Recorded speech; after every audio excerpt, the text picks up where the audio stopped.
Okay, stoic साहब, माशाअल्लाह, stoic साहब बड़े जल्दी आ जी जाते हैं आप।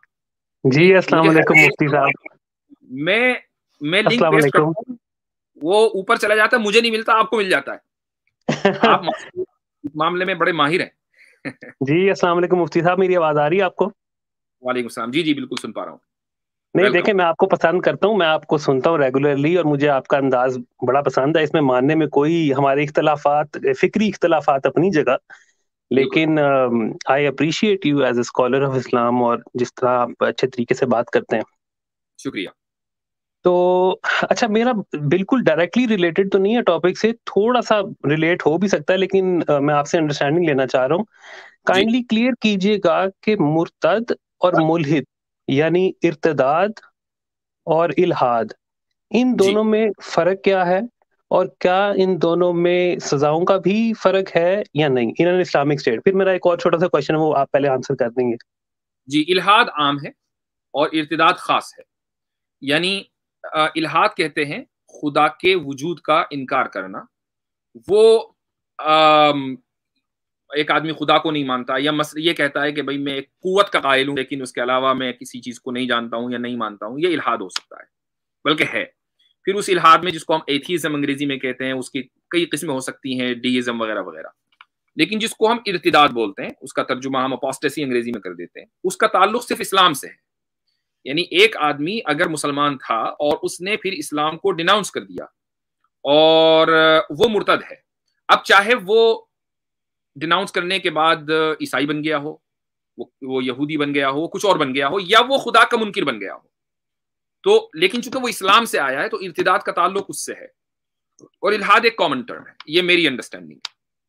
ठीक है, तो इसमें वो भी शामिल होते हैं जिन्होंने, एक तो वो है ना जिन्होंने इस्लाम कबूल किया और बैत ली एक हिसाब से, ठीक है, ओथ ऑफ एलिजियंस जिस तरह हज़रत मोहम्मद के दौर के अंदर हुआ, लोगों ने इस्लाम कबूल किया तो वो फिर हाथ पे बैत भी लेते थे। जी, तो लेकिन इसके अंदर जो मुसलमान, जो एक इंसान जो एक मुस्लिम घर में पैदा हुआ है, एक बच्चा, हम्म, वो बाय डिफ़ॉल्ट मुसलमान करार दिया जाता है। अभी वो जी, अपनी अपनी बलूगत पे भी नहीं पहुँचा होता, तो वो तभी से मुसलमान होता है, तभी से वो नमाज़ भी पढ़ता है, कलमा ये वो सारी चीज़ें वो साथ-साथ कर रहा होता है।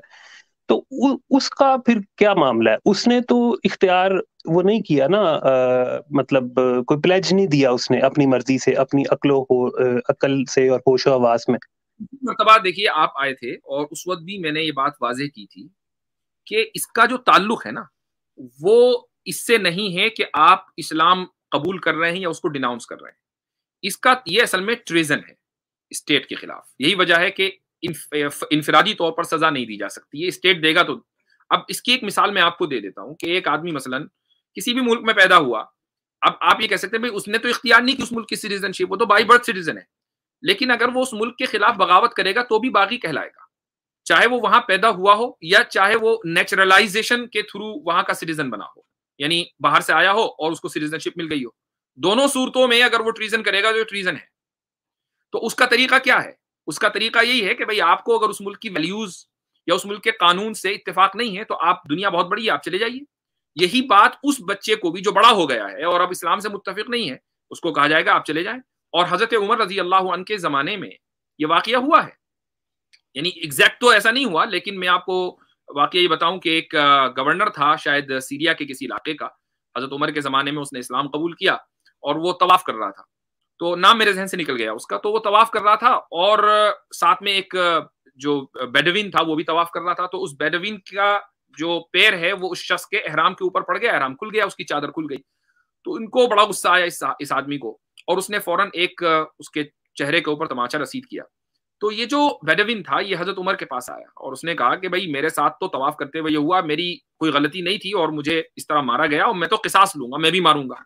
अब चूंकि ये गवर्नर था जिसने इस्लाम कबूल कर लिया था, इसको अपनी तौहीन महसूस हुई और ये छोड़कर चला गया, इस्लाम छोड़कर चला गया। और जहां से आया था वहीं, यानी ये उस जमाने में तुर्की दारुल इस्लाम नहीं बना था, तो ये वहां चला गया। कुछ सालों के बाद किसी सहाबी का वहां जाना हुआ और उस आदमी से मुलाकात हुई कि भाई तुम इस्लाम छोड़कर आ गए।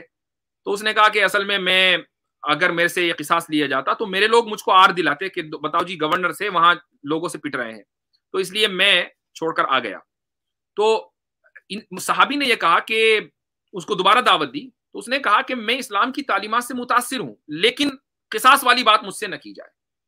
ہاں اگر یہ ہو کہ حضرت عمر اپنی کسی بیٹی بھانجی بھتیجی کا مجھ سے نکاح کر دیں تو میرے لیے ایک عزت کی بات ہو جائے گی اور میں اسلام میں داخل ہونے کو تیار ہوں گا. یہ اس نے شرط رکھی.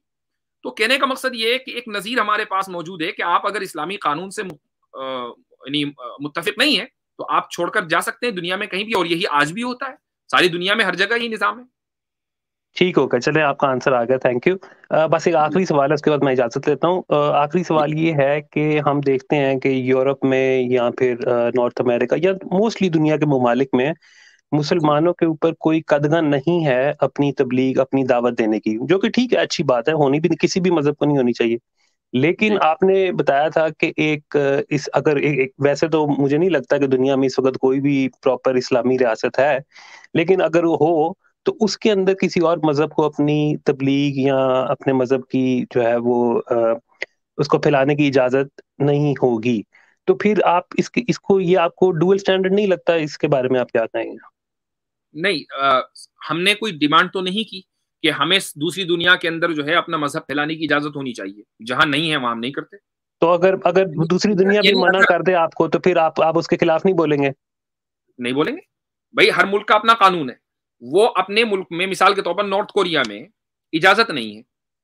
آپ اسلام پھیلانے کی کیا مسلمان ہونے کی اجازت نہیں ہے, بلکہ کچھ بھی ہونے کی اجازت نہیں ہے. آپ عیسائی نہیں ہو سکتے, ہندو نہیں ہو سکتے, وہاں آپ کو ایتھیسٹ ہی ہونا پڑے گا. رائٹ. تو ہم کیا آپ نے دیکھا کسی ملک نے لیکن آپ اس کو غلط نہیں کہتے کیا؟ نہیں, ہم جو آپریشن ہے وہاں پر جو آپریشن ہو رہا ہے اوور آل اس کو ہم غلط کہتے ہیں. obvious سی بات ہے. ظاہر ہے کہ جب ہم اپنے پیغام کو درست سمجھیں گے, یا تو یہ ہوتا, دیکھیے ہم غلطی کہاں کرتے ہیں, ہم یہ سمجھتے ہیں کہ اسلام, ہندوازم, اسلام, کرسچینٹی اور جتنے بھی دنیا میں مذاہب ہیں یہ سب ایکول ہیں. ہم یہ سمجھتے ہیں کہ حق ہمارے پاس ہے, آپ سمجھیں نہ سمجھیں وہ ایک الگ مسئلہ ہے, اس سے اختلاف ہو سکتا ہے. ہم یہ سمجھتے ہیں کہ حق ہمارے پاس ہے.